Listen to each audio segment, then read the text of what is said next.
Lyndon Forbes, Samson Burnham, well known as Roger, master politician, and was an outstanding statesman too. He was a great leader, and our hero, you understand. That's why we remember L.F.S. Burnham. Yeah, good morning to you viewers. I'm here with you again, the fourth Sunday of the month of June, when we will be bringing to you another program, the State of the Nation. This program comes to you under the auspices of the Forbes Burnham Foundation. And every fourth Sunday, we try to bring information to you, members of the public, members of the Forbes Burnham Party, as to the role, the legacy of Lyndon Forbes Samson Burnham. And his legacy, the things he did for this nation, is still very current. One of the areas that he has contributed significantly to this country is that of the development of CARICOM, the Caribbean community. And we will be discussing CARICOM today. But before I go into talking with our guests on today's program, I would want to tell you that the foundation will be having its brunch, its annual brunch at Spicy Dish on David Street come the 2nd of July. You know, the first Monday in the month of July, and this is for our school children, is CARICOM Day. And we observe that day as a holiday in this country. So those of you out there who will be interested in having a beautiful, lovely, tasty, satisfying brunch, come on the 2nd, that is Monday coming. We'll be having our brunch at Tasty Dish on David Street from anytime around 9:30, and you will have what we have there to offer. $2,000, very cheap. You're having a variety of stuff to eat on that day. Like I said, today we'll be looking at CARICOM and the role that Forbes Burnham played in creating, developing the Caribbean community. With me in the studio today is one of Guyana's outstanding diplomats. He has served all over the world, with distinction, of course. Currently, he is the director of the Foreign Service Institute in Guyana. He is none other than Ronald Austin Sr. His son told me that if I am going to be calling his name, I should say Senior, because he's Junior. He's Ronald Austin Jr. I want to say good morning to you, Ronald. Good morning. And I want to go right. It's a good way to start the program. Get things clear. Yeah, he said make sure that I say it's Ronald Austin Sr. and not Junior. And so I said I will do just that. So first of all, I want to CARICOM came into being as an offshoot of kind of CARIFTA. I would just like you to distinguish the difference between the two. Well, I think, well, thanks first of all for inviting me to your program and under my right name. I appreciate that. Now, I think you have to go back to the collapse of the Federation in 1958. At a series of conferences held by Eric Williams to restart the integration process.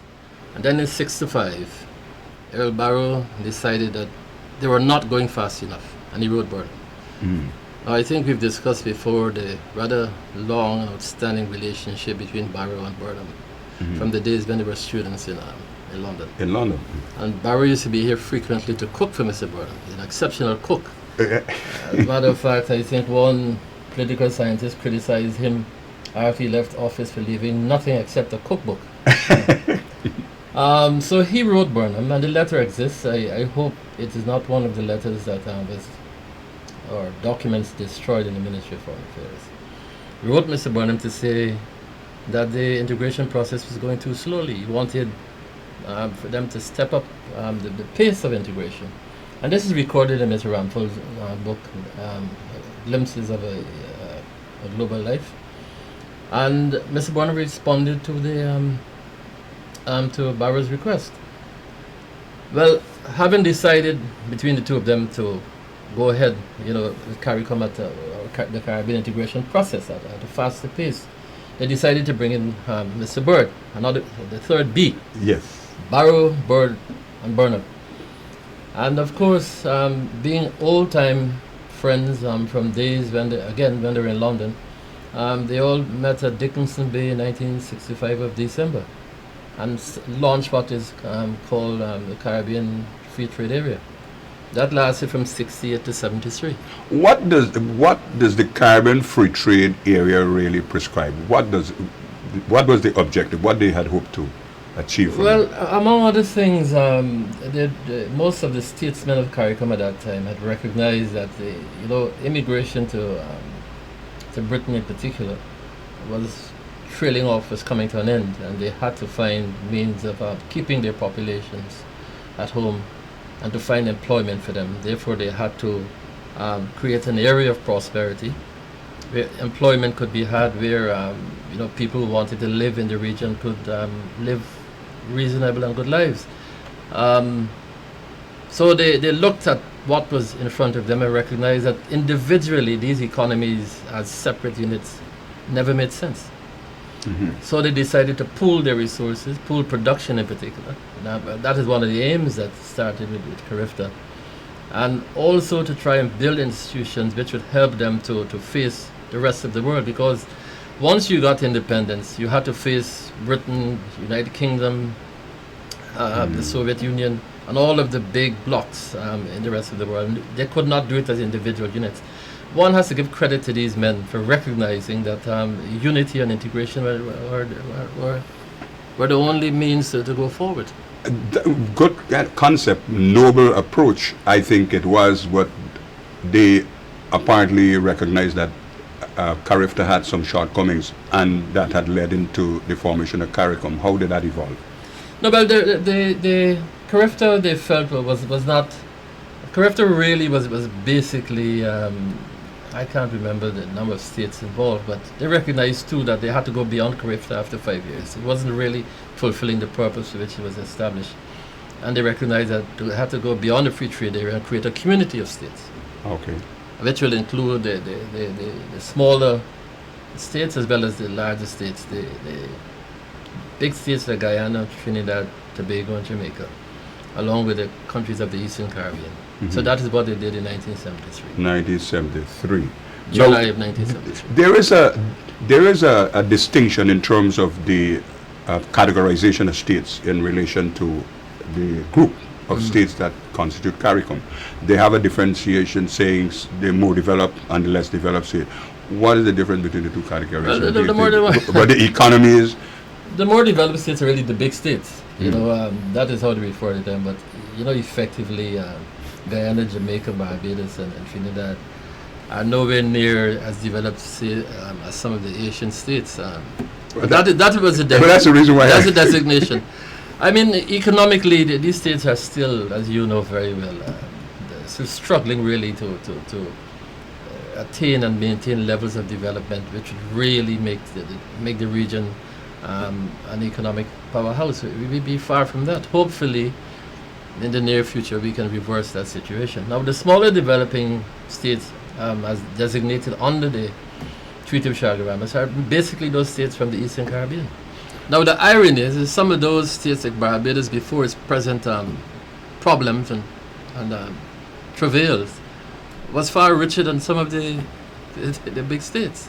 Barbados was quite wealthy, and if you look at its designation in economic terms, I mean, it ranked quite high compared to some of these supposedly developed states. Jamaica's been in economic funk for the longest while. I mean, it's been struggling with serious economic problems, and we've been through our own little... So this concept of more developed states doesn't really... Is it as a result of size that they call size, them? they're really talking about size. I Okay. mean, Trinidad has 2 million, we've got 700,000. CARICOM came into being in 1973. It was, yes, 1973, the Treaty of Chaguaramas. Chaguaramas. Now, within CARICOM, there is another grouping called the OECS. Yes. the organization, the Eastern Caribbean states, how does that function in relation to the larger group? Well, the OECS has its own. It's recognized as a different entity, structurally and otherwise, within the Treaty of Shaggy-Ramas. The OECS has its own secretariat. It has its own Secretary General. It has its own grouping of states, and those are the Eastern Caribbean states. And actually, the OECS states are much more integrated than the largest states. I mean, you must have traveled around in the Eastern Caribbean, where the time is basically the same, the currency is the same. They have a common currency board. Yeah, the OECS. They're fairly well integrated. But when they're also members of CARICOM.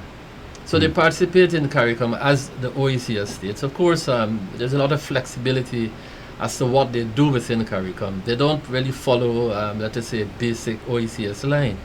You know, Antigua has been close to Guyana, and you'll find that Lester Bird, for example, his father and Bird himself are very close to, say, Mr. Burnham. And it was easy for Guyana to get Antigua, for example, to go along with a number of issues or ideas that we were pursuing in Guyana. And now that Mr. Ron Saunders is the chief diplomat for Antigua and Barbuda, it has made things that much easier.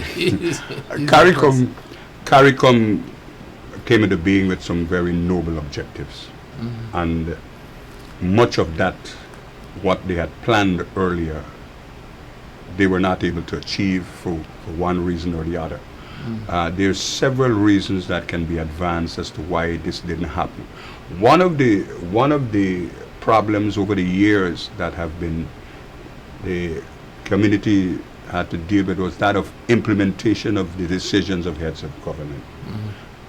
How did that affect the functioning of the community, its success level, and what were some of the views advanced by Forbes Burnham in relation to implementation programs? You're talking about one of the central problems of CARICOM. It is a central problem. Well, I think so. Yeah, okay. If you don't implement, you don't move. I think you know that pretty well. All right. But let us start with the problems. What has always been overlooked, and this is something I had the opportunity to study and write about when I was working with the principal of the Mona campus under the URI CARICOM project, that is Dr. Hall. People forget, at the very moment that they signed the Treaty of Shaggy-Ramas in July 1973, in September of the same year, you had the Yom Kippur War. Subsequent to that war, I think the price of oil either went up by threefold or fourfold, and it shattered economies. Most of the CARICOM states retreated into themselves, virtually abandoning the regional integration process, and there was a lot of misunderstanding and fighting going on between Jamaica, Guyana, and the other CARICOM states.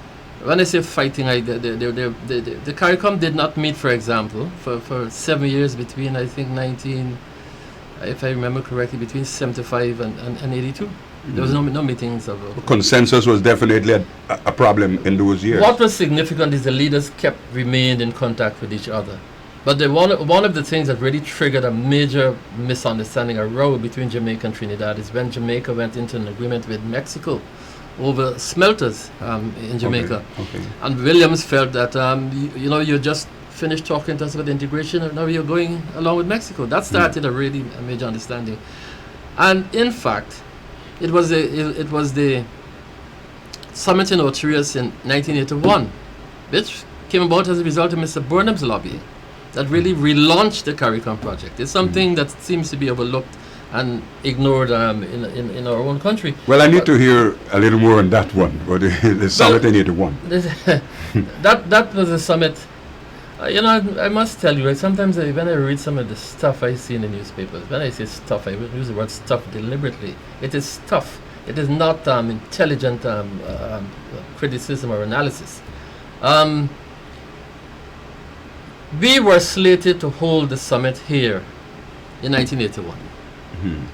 And there was a lot of traffic and preparation between the Secretariat and Mr. Burnham's office. I was then in the office of the President. And one day, Roderick Winford, who was the Secretary General, called me, and he said, "Ronald, you better come, I have something here to show you." I went to his office, and he produced a telegram, which was two telegrams, one from Eugenia Charles and one from John Compton. And the telegrams basically said, we will not participate in the summit in Ghana because we understand you will have a retreat in the Essequibo and we want no problems with Venezuela. I took that telegram and I raced over to Congress Place where Mr. Burnham was having a congress of his party. And I showed it to him and he said, he clearly was upset because we had made a lot of preparations for 81, for the summit here in 81. And he said, you leave this to me. You can go. In the meantime, I don't know if you can remember, there was a lot of vicious attacks on the government, and there was talk about why is CARICOM keeping the secretariat here, and there was talk of CARICOM 2, a separate organization. So eventually, we heard, we were told, we were informed that Siaga was going to host the summit. Well, he had become the blue-eyed boy of Washington at the time. You know, he was the man who came back with all of these pro-capitalist ideas as opposed to Manley's socialism. And we went off to Ochibias. And that was one of Mr. Burnham's finest hours. Because when he got up to speak, he looked out to the audience and he said, you know, this is a very regrettable occasion for me. I've seen so many of my friends who are not here. They've been victims of the vagaries of democracy. And it was at that summit that Mr. Burnham proposed that if the European Union met annually, CARICOM should do the same thing. They agreed. So the summit had to come together, and Messrs. Compton and Charles, sorry, Miss Charles, I should say, could not find grounds for objection. And the summit was held here, as you remember, in 1986. Unfortunately, by then, Mr. Burnham was dead. There's a point you raised while you were outlining the back and forth just before the conference held in 1980 and the role that Forbes Burnham played at that conference. Now, you talk about the headquarters of CARICOM that eventually ended up being in Guyana. Yes. I want you to tell me the member states, they were at that time discussing, and I think there was some view agreed upon to have it in Trinidad. Yeah. And on one of these programs, I remember, I can't remember if it was Rashid Jackson or one of them said, give me an idea as to how it ended up being here because of the work that Forbes Burnham did. Yes. The leaders arrived at a consensus that it should be here. Tell me about that one. Well, the last major meeting for CARICOM was held right here in Georgetown in 1970. It's called the Georgetown Accord. And you can read in the minutes of that meeting what actually transpired as to why Ghana was selected as the headquarters for CARICOM. As you said, different countries were vying, including Trinidad. And it was Eric Williams himself who said in his own Trinidadian way, let us cut the nonsense out. Mr. Burnham has been fighting hard for CARICOM. He's done noble and significant work. The secretariat must be in Ghana. It was Eric Williams himself. You know, and that speech was a very moving and touching speech because Williams, who had restarted these conferences, integration conferences, from 1963 right through until 65, said, look, I'm going to stand down. Mr. Burnham should have it. And you should let your audience know that one of the reasons why Ghana could never have the general secretaryship of CARICOM, that's written into the agreement. Once the secretary is here, you can never have the Secretary General position. General, only the deputy secretary generalship. That's interesting. Yes. I want to tell our viewers that we are discussing CARICOM, Forbes Burnham's role in its development and continuity. I want to inform you that I'll be opening the lines in another 6-8 minutes and we will have this interaction. We're discussing CARICOM, Forbes Burnham's role, and I want you to be part of this discussion because we're looking at a very significant milestone in the history of this country. And Monday coming will be CARICOM Day, and we need to address our minds as to the role we're playing in this very noble organization called CARICOM.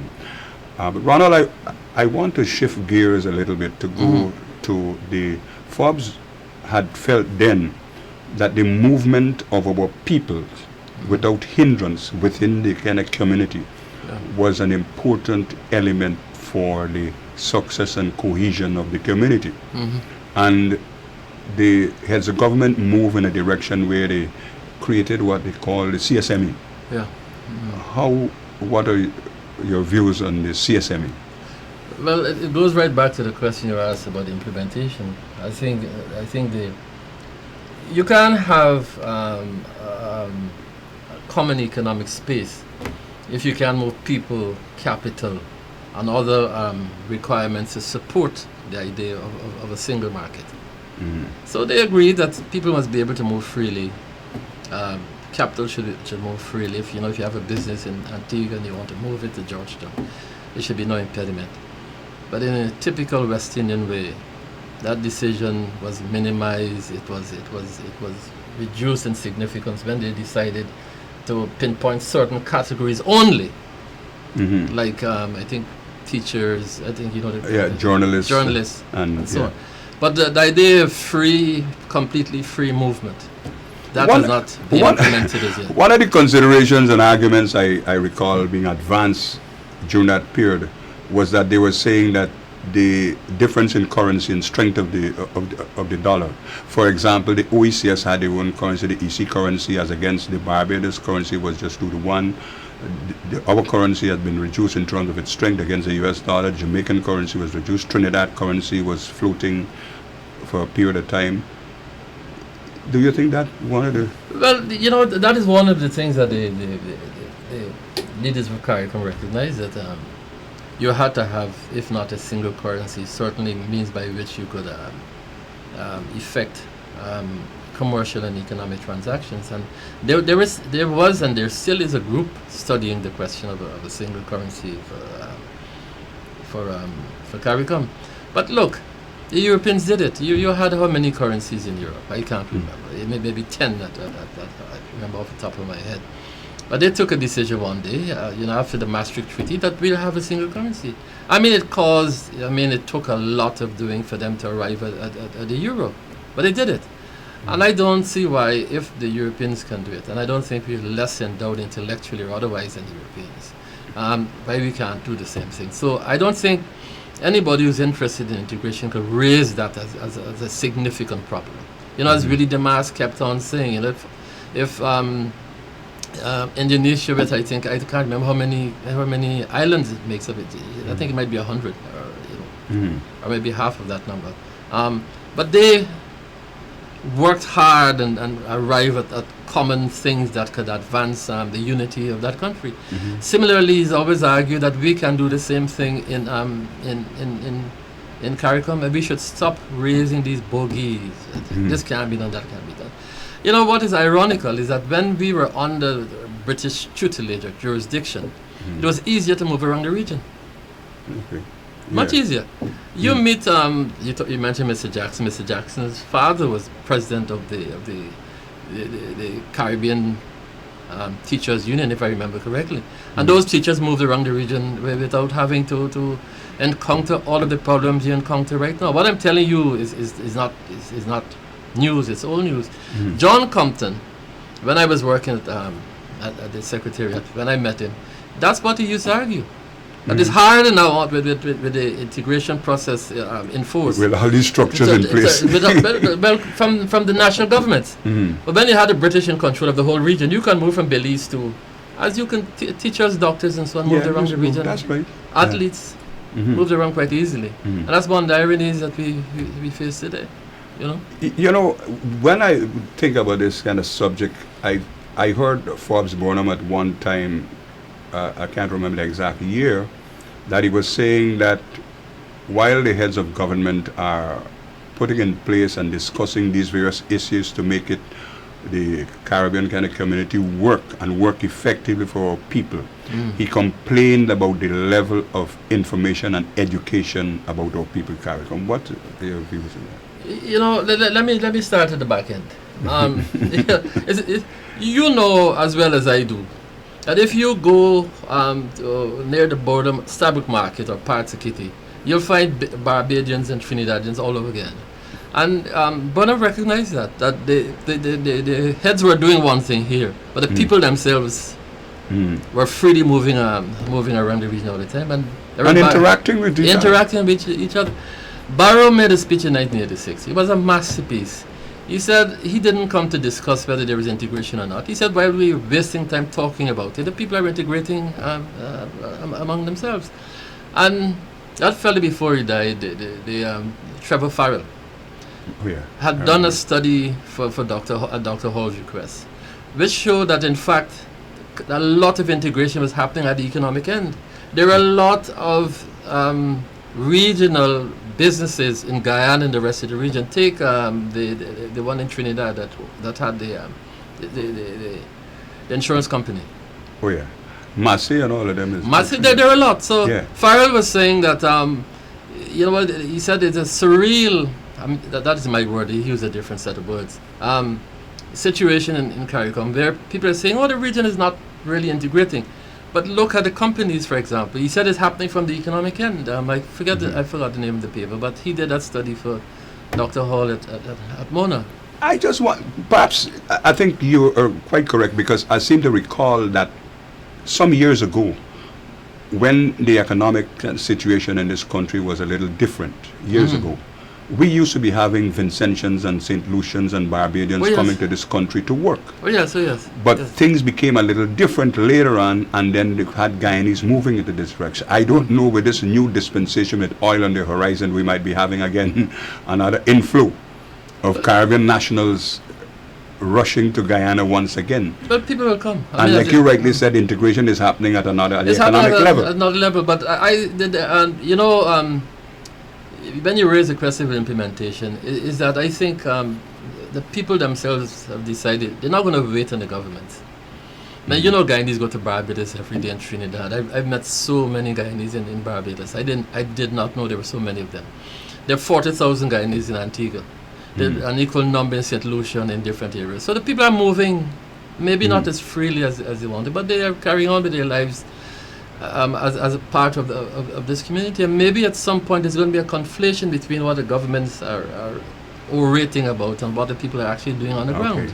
You know, but back to the implementation, that is something that the average person has noticed.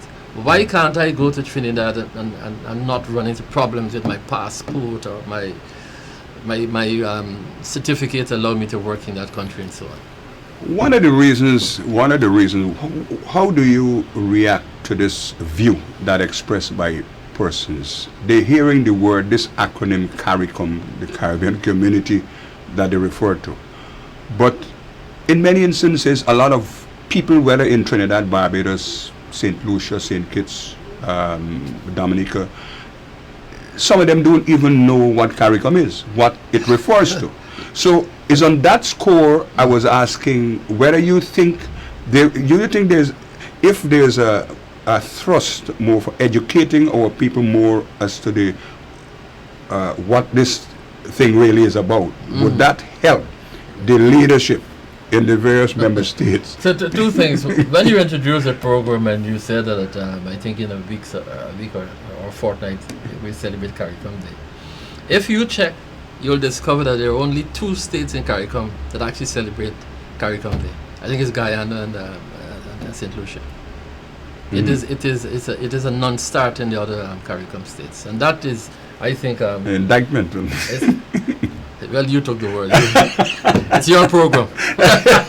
Indictment on the leadership of CARICOM member states. Now, let me follow that up by saying we decided, I think, sometime around about 2002 or 2000, I can't remember exactly, when as one gets older, the past seems to recede even further into the distance. To do a study of all of the secretaries general of CARICOM. Okay. And the first man I had to go and see was a fellow called Koja, who was the first Secretary General of CARIFTA. Oh, yeah. And he raised that very point. Because as I was speaking to him in his house, there was a CARICOM meeting going on in Barbados, and he said to me, you see, if you ask a taxi driver right now after you leave my home, what is going on in relation to CARICOM in Barbados right now, that taxi driver could not tell you because there was no information about the That's precisely what I want to know. And that is one of the I think, unfortunately and regrettably, one of the issues that has fallen off the agenda of CARICOM. That the need to publicize, for people to know at the most basic level what CARICOM was doing. And it's a question of the differences in the leadership within the integration movement, because when Willie DeMaas was here, and you can go back and look at all of his speeches, he went to bishops, he was in New Amsterdam, he was in parts in Linden, promoting CARICOM. Mm-hmm. And I think you know very well. That is very important. You've been around as long as I have. If you, in the 70s and the 80s, CARICOM was second nature to us. It wasn't a question that somebody had to tell you. You knew what CARICOM represented to Ghana. That, unfortunately, there's been a regression in that regard. And now that I think all those issues maybe has affected the implementation of the CSME. People not knowing exactly what this community is about, what were some of its original goals that they had placed themselves as leaders in the various member states, what they had wanted to achieve. I think the original concept in terms of creating an economic bloc for trade and other issues, things that we produce amongst ourselves as against those larger blocks, they're very significant ideas, and you have said it, the leadership of the member states need to be complimented for this approach in form of creating a community. But now we're in motion, but we're not moving. Well, that is true. I mean, the kind of euphoria that greeted CARICOM, well, I shouldn't say euphoria, the expectation and hope. These two things went with the signing of the Treaty of Shaggy-Ramas.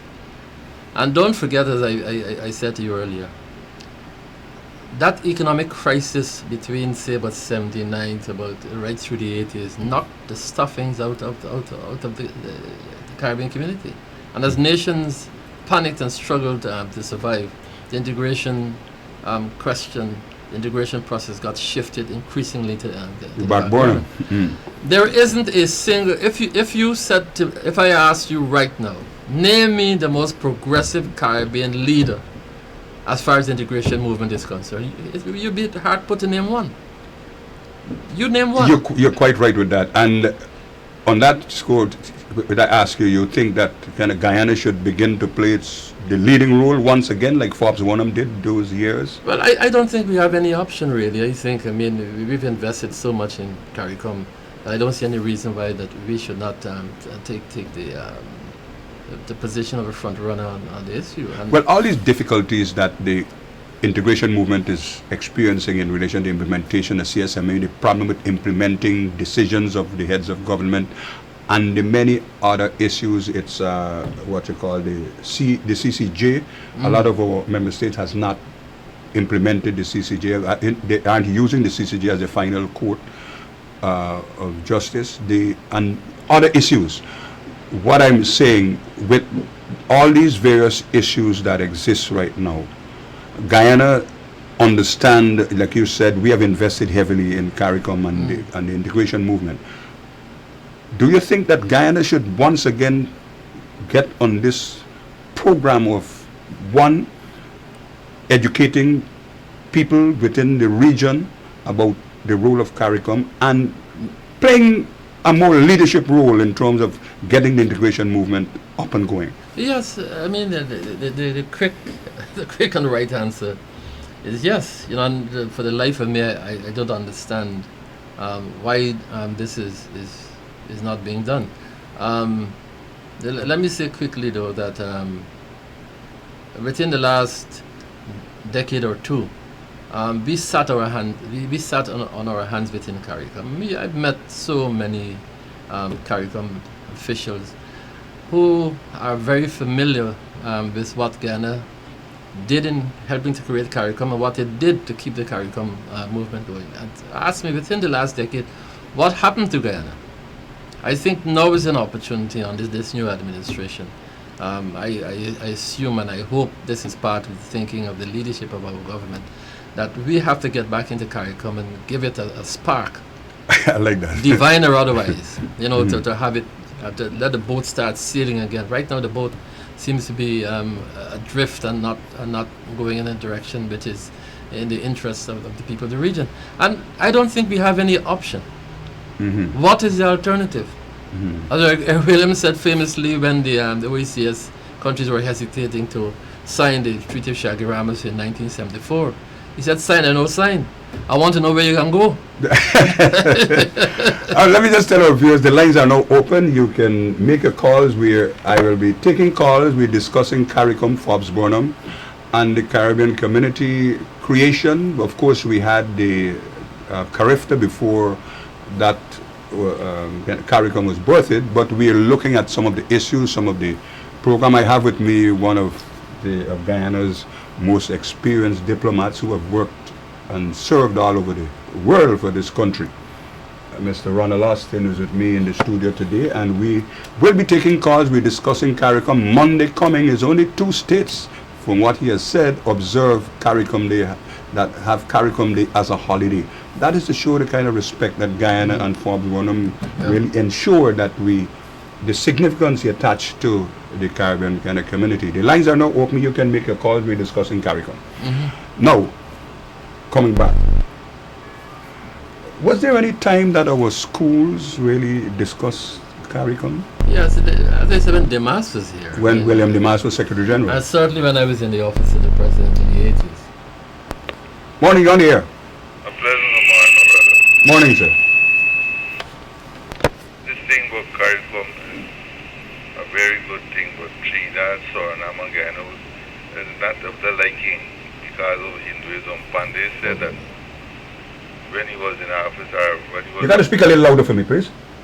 Pandey from Trinidad had said that Trinidad, Suriname, and Guyana will become 3 Hindu states and nobody must be afraid. I have it documented in writing. You have that document? Yeah, in writing. He said what? Suriname, Trinidad, and Guyana will become 3 Hindu states and nobody must be afraid. That's why Chetty didn't be part of the initial integration movement. Because there is a scheme behind the scene operating, and we're not aware about it, but very soon it will come to the forefront and we will get a better understanding of what is happening behind the scene. Even though Sheila Drampel was caught initiating the same thing when he Madrid asked him like he wanted him to be 3 Indian states and he couldn't answer the question. Okay, thanks. I'll ask Mr. Austin to respond to your comment. Well, I think it's regrettable that sometimes the question of CARICOM gets enmeshed or embrangled, to use Mr. Ashley Jackson's one of his many words, in the question of race. And quite recently, I saw when they went after the CCJ, the local opposition here, it encouraged its people to say that the question of the 3rd term, they were concerned because all of the judges appear to be African origin. African origin. I mean, that is high class nonsense. I mean, it is really a pity that a seasoned party should do that kind of thing. But to answer his question, the question of 3 Hindu states is a non-starter in CARICOM. CARICOM is it's bigger than that. Much bigger than that, and you come to CARICOM as a cohesive unit, not as a fractured political entity. You can't join CARICOM as a Hindu state and you have 45% population of Afro-Caribbean people. I mean, that is not enough. Morning, on here. Yeah, bless good morning. Clement. Morning, sir. Uncle Ronald. Yeah. Yeah, well, if my memory serves me right, I think the movement was founded sometime in 1973. 1973, yeah, that's when CARICOM came into being. For the 5th year. That time it was Forbes Burnham, Eric Williams, Nama Manley, and Errol Barrow. Yes. I think, as you were saying earlier, in order to sensitize the younger folks, because I would have been like 15 then, I think if you have a time, you could play an extract of the speech that the founder leader made in 1973 rather, you would see how relevant it is today. This is the only way, you know what I mean, because even the older folks like me, and this is the only way, as you alluded just now, we have to be on the front burner, you know what I mean, and pushing this thing once again. All right. I I think if before the end of the program, if you could see if you could get a speech he made. I might not be able to get the speech right now, but I would make note of your suggestion. Yeah, it is And possibly on another program I might play. one of those donation sometime in the latter part of last year or early this year. The entire speech was there. Yes, check with Miss Kurano could get on to Kim Chong and you would get that speech from her. All right, you're putting him on as a prayer. But I remember what you said, and we will try and see maybe if I don't get it on this program, on the other program, I'll be able to play This is a speech. Charles seat bar and I would have walked with you from the left with then I go and meet Uncle Randall walk together. All right. Reservation by Auntie Darren. All right, buddy. All right. Thanks for calling. And the idea you express in terms of people being educated and about CARICOM and what the enthusiasm with which it was launched having waned is something that our young people need to be told. I agree, and you have said it, that when William Demas was Secretary General, he went around. was very much in the forefront. But the response to the caller who seems to know me much better than I don't recognize the voice. I had my idea who it might be, but what I will promise you, and I hope you can play it at the next time on one of your programs, is not only Mr. Burnham's introductory speech at the signing of the Treaty of Chaguaramas, but I'll give you the CDs with a program that we did for the UV CARICOM project, where Mr. Burnham speaks, and that program, the title is Integrate or Perish, which is Mr. Burnham's observation about CARICOM. It's either we integrate or we perish. We have no option in the moment. I'll be most happy. I will guarantee you I will get them for you. The question is, it will be up to you to play them on the program. Sure, Ronald, I'll be obliged. I'll be most happy for you to really get that to me at the very earliest. Morning, you're on the air. Yes, good morning. Morning, sir. Yeah, some issue of race deal with CARICOM, Yes. but not from that aspect I want to speak. I want to say you have to understand that CARICOM is a non-white entity in this world today, because the world is a racial world. Yes. And colonialism observed CARICOM, and where CARICOM started to go out of order fully is when the CBI was brought in. Not even the oil crisis couldn't match CARICOM, because Guyana was playing the role as being the secretariat and leading the way in the direction. No accident why Mr. Burnham was voted Caribbean Man of the Century, because when he was there, it was the people was running CARICOM. As you said, they were integrating. It wasn't the government. The CBI now brought the division in the government. Let me make sure that we get these acronyms right. The CBI mean the Caribbean-based initiative. I ran a Reagan. Yes, okay. I get you now. And gathered those states that were willing, like same Eugenia Charles and a couple of others, right? And which had to do all with why they allowed America to come in, and with the Grenada issue, they signed and agreed. Very, very good. Because that CARICOM countries agreed to them coming in. Okay. But the CBI is what divided us, right? And it also has to do with the Rastafari issue I want to mention. Because Burnham was supported by Bird and Barrow at one time. And then when Barrow came out, it was Tom Adams after Burnham died. Tom Adams came in Barbados, and he was totally against CARICOM. He dined with England totally. He was Uncle Tom. So there was a song by Black Stallion named The Caribbean Man. That was what CARICOM was all about. I have never heard that tune for about 30 or 40 years. I don't know where it disappeared to. It was never played in the Caribbean again. Caribbean Man by the Black Stallion, which explained exactly who was the man of CARICOM. Right? And I have to commend Antigua Barbuda today, Mr. Gaston Brown, for his stance he has taken on the culture of the Caribbean, which basically to every single country has Rastafari, you know. Yes, that's true. And he has sanctioned the Rasta movement. He has apologized, and I need this government to take note. When Mr. Hyde changed from Burnham thing, he joined the CBI business, which is under the IMF and all of them also. Joined those who with the West, and that is what overthrew CARICOM and put it in the direction of the business people taking over CARICOM, right? And there's unity at the top, All right. and poverty at the bottom.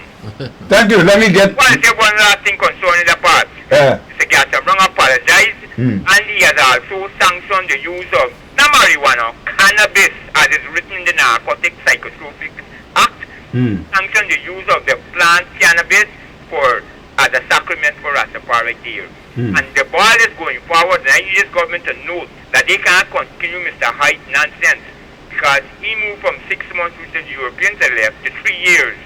And what happened? We start attacking our own people in the Caribbean. That's why they left in the position that they were. All right. Voted Burnham because he is a man who loves the Caribbean. Thank you.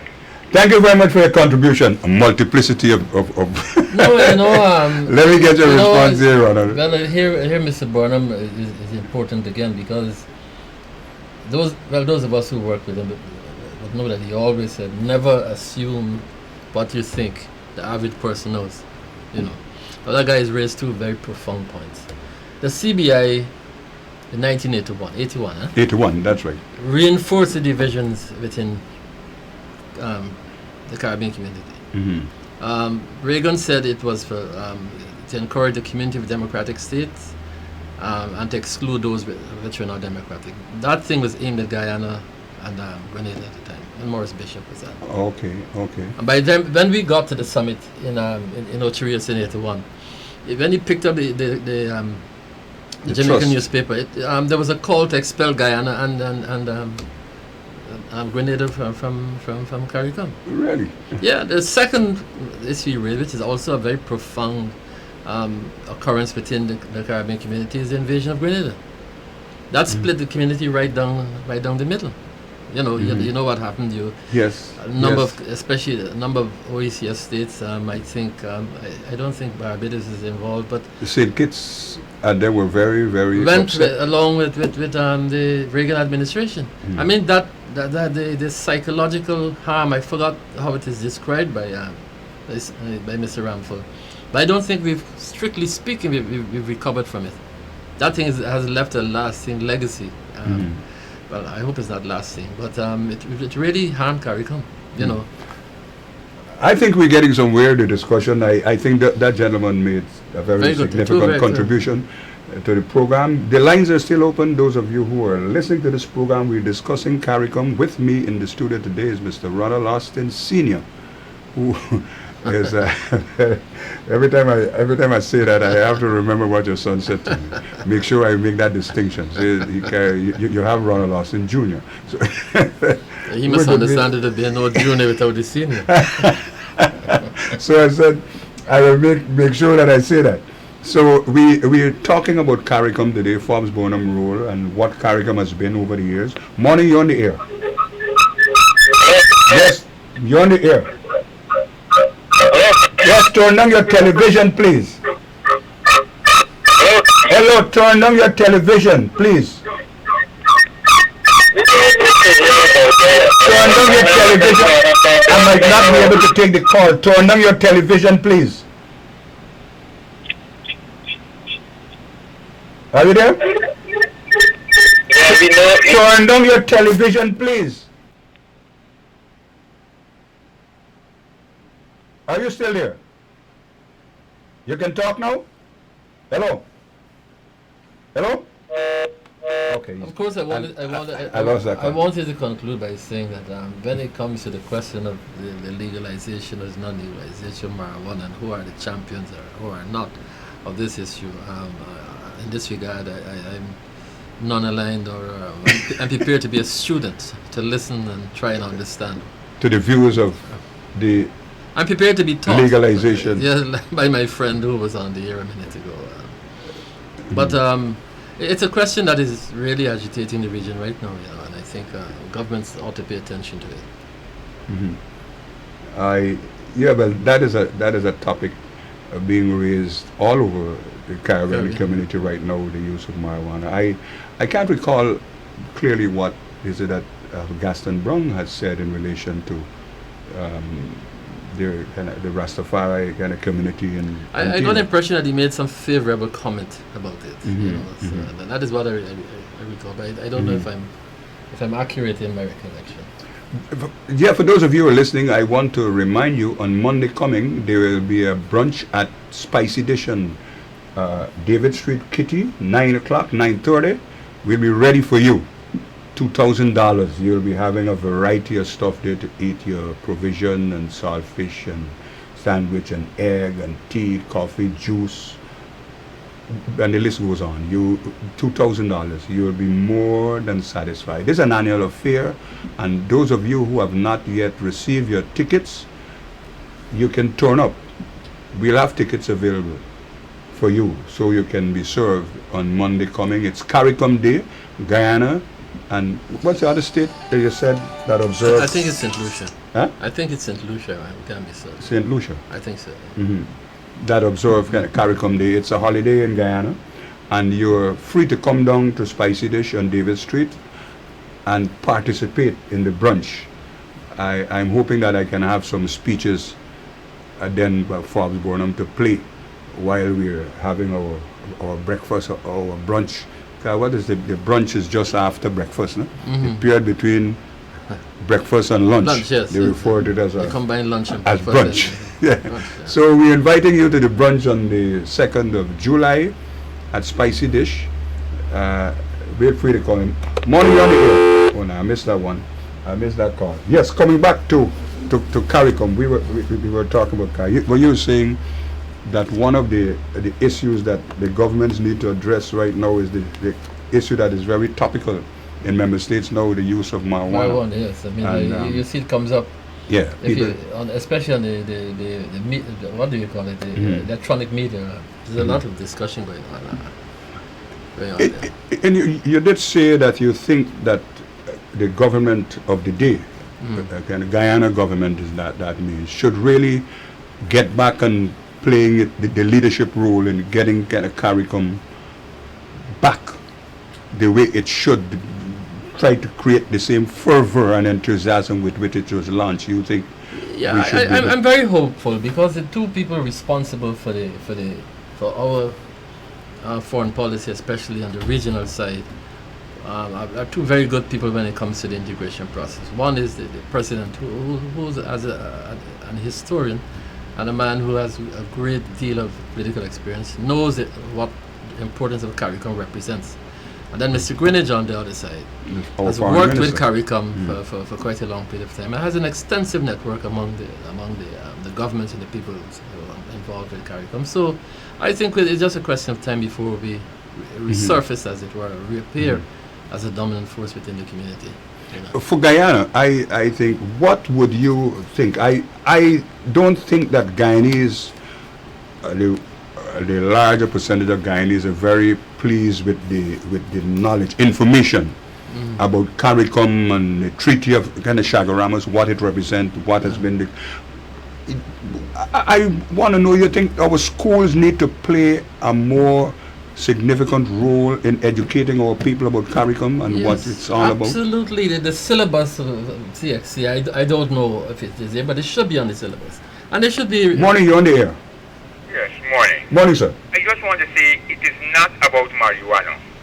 It's about the humanity of some African people who fight colonialism and decide to praise a black god and live to a different culture than Catholicism, Anglicanism, Baptism, and all the things that were formed by Europe. I like your description. It's not about marijuana. I get you. It's to make Rasta about marijuana. All the great things Rasta have done in teaching the people, all the teachings of Bob Marley about life and consciousness, and we bring vegetarianism and all this kind of things to African people and dealing with health. And they're not talking about these things. Thank you very much. Yeah, I like your point. I do like your point. Yeah. Yes.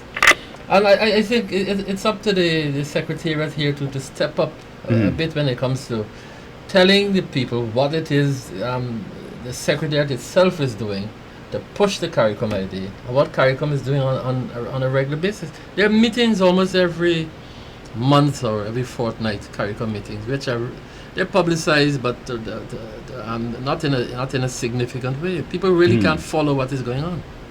Well, I like this one. When Dr. William DeMaas was CARICOM Secretary General, he used to personally he went himself, go to the various schools in Guyana and try to educate people as to what CARICOM was all about. And I think we might need to get back right there. I agree. I think we might need to get back right there. I want to take this opportunity to perhaps give you the other minute or more like that for your final views in relation to Forbes Burnham and CARICOM. No, I'm glad that you're having these programs, because I'm increasingly concerned about the gaps in the knowledge of, especially of young people in this country, especially in relation to not only Mr. Burnham himself, because sometimes when I listen to the nonsense peddled about Mr. Burnham, I get the impression that he was born in Budapest. But for example, when they're opening the headquarters there, the then president spoke, I think, and quite a few others, and no reference was made to Mr. Burnham. And that secretariat would not have been there if Mr. Burnham had not signed the Treaty of Chaguaramas, or had not spent most of his lifetime pushing the idea of regional integration. And that must stop. Mr. Burnham has made a contribution to CARICOM and to the integration process. And it doesn't matter what is said to the contrary, it will not erase his significant contribution to the integration movement.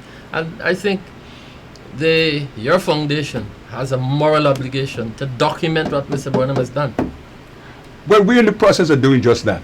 And I want to, in fact, not just doing it, we have already started doing just that. Right now, currently we have, hopefully in the month of August, we'll be having some work in terms of his major speeches in Parliament and so on being done.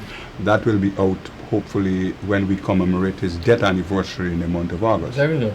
So that's what we're doing. And I want to thank our viewers for allowing me in your living rooms and bedroom and kitchen, where we're discussing this interesting kind of subject of CARICOM. And I want to thank you, Mr. Austin, for taking time out of your busy schedule today I know you wanted to be at church this morning, but you agreed that you'll be on this program today for us to talk about CARICOM and its history and what it has done for the region. We have a lot of work still to be done, but I want to give you the assurance that your promise has been noted for that speech on our next program, so that our viewers can be informed as to what Forbes Burnham did for this region. It was not by accident that he was voted Caribbean Man of the 20th century. Once again, I want to thank you for being with me today on this program. Until I'm with you again on the 4th Sunday in July, this is Clayton Hines saying thank you and good day.